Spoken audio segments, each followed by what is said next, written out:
वर्तमान पाणीपाग खबर को नहीं बड़ खबर आसिला जहाँकि आसिला आउ एक लघुचाप आसंता 5 दिन जाए प्रबल वर्षा।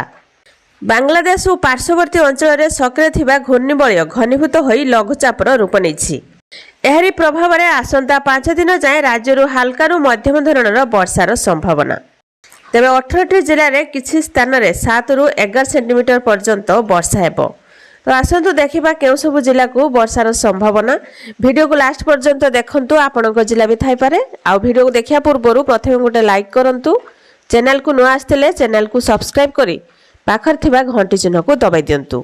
प्रथम आछि केन्द्रापड़ा, जगतसिंहपुर, खोर्धा, कटक, नयागढ़, भद्रक, बालेश्वर, जाजपुर, पुरी, मयूरभंज, केन्दुझर, सुंदरगढ़, अनुगुल, ढेंकानाल, गंजाम, कोरापुट एवं नवरंगपुर ए सब जिले में प्रबल वर्षा पई येलो वार्निंग जारी होईछि। सेहिपरि आसंता काली भद्रक, बालेश्वर, ढेंकानाल, जाजपुर, मयूरभंज, सुंदरगढ़, अनुगुल, केन्दुझर, झारसुगुड़ा, देवगढ़, बरगढ़, संबलपुर जिले में गोटे किंबा 2टी स्थान में प्रबल वर्षा पई येलो अलर्ट जारी होईछि। तेबे 19 तारिख जाए एभली वर्षा लगी रहिबो बोली पूर्वानुमान करिछि पाणीपाग विभाग। सेपटे गत 24 घंटे राज्यर किछि किछि स्थान में हाल्का मध्यम धरणर वर्षा होइथिबा बेले मयूरभंज कटिपड़ारे सर्वाधिक 72.0 मिमी वर्षा रेकर्ड करा जायछि। तेबे भुवनेश्वर आंचलिक पाणीपाग केन्द्र जारी करिथिबा बुलेटिन अनुसार मौसम ट्रफ लाइन दीघा देई पास करछि। एहा पूर्व केंद्रीय बंगोपसागर रहिछि। सेपटे आगामी 24 घंटा भितरे दक्षिण बांग्लादेश और ता पार्श्ववर्ती गांगेय पश्चिम बंगरे गोटे घूर्णिबलय सृष्टि होइछि। एहारी प्रभाव में गोटे लघुचाप क्षेत्र सृष्टि हेबार संभावना अछि। सेहिपरि आउ एक घूर्णिबलय झारखंड उपरे रहिछि।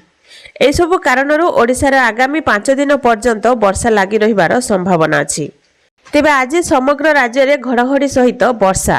तेबे बरगढ़, झारसुगुड़ा, संबलपुर, देवगढ़, सुंदरगढ़, अनुगुल, ढेंकानाल, केन्दुझर, मयूरभंज, जाजपुर, बालेश्वर और भद्रक जिलार केतेक स्थान में प्रबल वर्षार संभावना अछि। एहि सब जिला को 7 ରୁ 11 सेंटीमीटर पर्यंत वर्षा हेपारे। सेथिबाई एहि सब जिला को येलो वार्निंग जारी होईछि। तेबे दक्षिण बांग्लादेश और ता पार्श्ववर्ती गांगेय पश्चिम बंगरे सृष्टि होइथिबा घूर्णिबलय प्रभाव में ओडिशा रे वर्षा लागि रहिपारे बोली पाणीपाग विभाग पूर्वानुमान करिछि। भुवनेश्वर आंचलिक पाणीपाग केन्द्र पक्षर कहा जायछि जे सुंदरगढ़, केन्दुझर, मयूरभंज, बालेश्वर, भद्रक, जाजपुर, पुरी, जगतसिंहपुर, केन्द्रापड़ा, ढेंकानाल, अनुगुल, कोरापुट, गंजाम, नवरंगपुर, नयागढ़, कटक, खोर्धा एवं मालकानगिरी जिले में प्रबल वर्षार संभावना अछि। आपण मानक जिला को वर्षा होछि कि नहीं, आपण माने केउ जिल्लार वीडियो देखुछंती कमेंट माध्यम रे कहंतु आ वीडियो गोटे लाइक कर दियंतु।